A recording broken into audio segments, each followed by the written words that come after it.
Sa mga panalo, so for today's vlog, ituturo natin sa inyo kung paano kalasin yung Cyan Blue na bagong labas na Sniper 2024. So wala naman pong halos na bago dito, ano? Bali nagkaroon lang siya ng ibang design dito, tapos umutot dito, tapos ito naging two-liner na, tapos iba yung sa stock yan. Then ito, nagkaroon lang siya ng sungay dito, ano? So yun lang naman na bago, wala nang iba pa.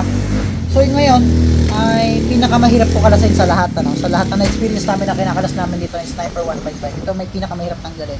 Kasi dun sa stock, ang lock niya dito lang. Tapos may nakasuksok lang dito sa dito. Tapos dito, bali 5 lang yung lock niya. Ngayon, 1, 2, 3, tapos 4, 5, 6, 6 na yung pinakapanabit niya dito. Siyempre, kailangan nyo ng 4mm na alin. Kasi natin muna.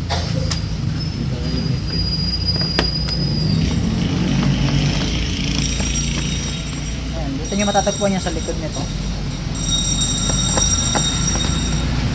Dalawa lang yung alis niya dito.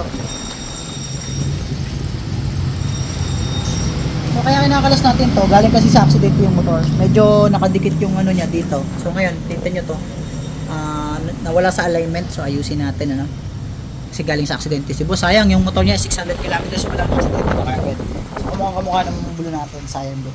So first step dito yung hilahin yan, guys. Yan. Tapos dito naman. So yung lahat na ng mga naka new model na pairings. Ito na po yung pagbabaklas sa front panel, ano. Yan. Unahin nyo po yan dito. Dito na tayo. Medyo matigas ito mga panalo. Dito sigurado. Dito. Kasi yan, ilahin nyo na konti dito sa pauna. Dito tayo.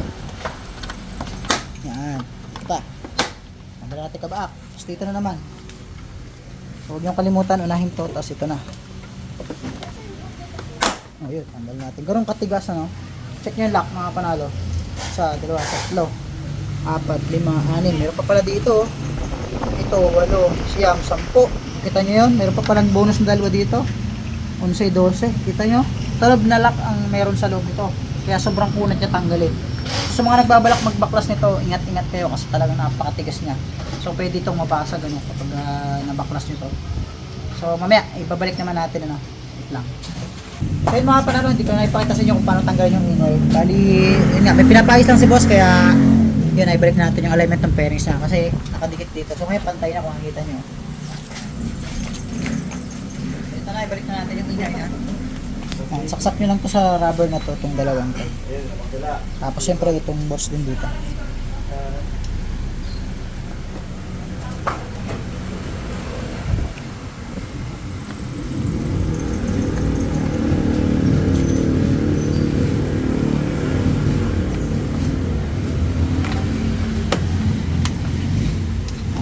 Tapos, sulong nyo lang yan.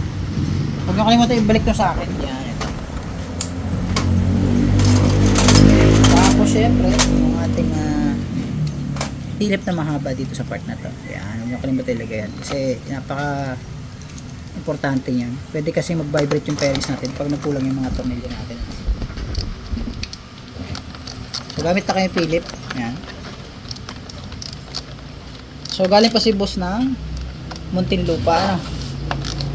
So, dumayo dito para ipaayos yung kanyang motor shock tuning at para daw makita din tayo syempre. Isang solid subscriber. So ayan, ibalik natin yung Philip left and right. So dito naman tayo sa 10mm na nut. Kailangan ibalik na rin yan. So, para hindi gagalaw-galaw yan. Sa pagbabalik ng pairings, mas madali siya mga panalo. Kasi mahirap mag-backlash ng pairing. Sobrang tigas. Ito na. Balikan natin yung pairings ni boss. So, lapag nyo muna papunta dito. So, make sure na naka-align before nyo diinan. Yan. Pag naka-align na siya, hinahin nyo lang papunta doon sa unahan. Okay? Yan. Rin yan. Tapos i-press nyo lang to. Yan. So, nakabalik nyo siya kagad. So, mas madaling magbalik kaysa mag-backlash nito.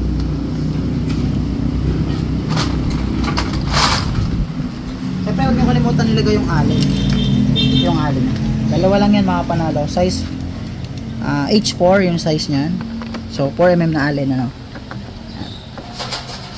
Okay. Medyo nakaangat na siya kasi galing sa accident yan. So gaya ng sabi ko, design lang yun na bago at saka yung lock niya sa unahan. So ito lang talaga na bago, nagkaroon ng umbok dito at saka ito, tapos ito. Pero syempre, mas mahirap siyang kalasin kasi dumami yung pinakang lock niya, ano. So bili lang natin kanina, nakita niyo naman kung gaano karami. 12 piraso. Dito, tapos dyan, no. So yun. Pero lang ang pagbaklas at pagbabalik nito, sana may natutunan kayo para ma-apply nyo sa sarili nyo motor pag meron kayong mga gagawin. Or gusto nyo talagang linisin, mga ganun pagkakataon naman. So yun mga panalo, maraming salamat. And nga pala, boss, ano ang pangalan mo, sir? Jeff, Sir Jeff, yun, maraming salamat kay Sir Jeff. Galing pa yun ng Muntinlupa. Nagdayo pa dito sa shop para lang magpa-shock tuning. Ginagawa na nila yung shock. Yun lang mga panalo, maraming salamat.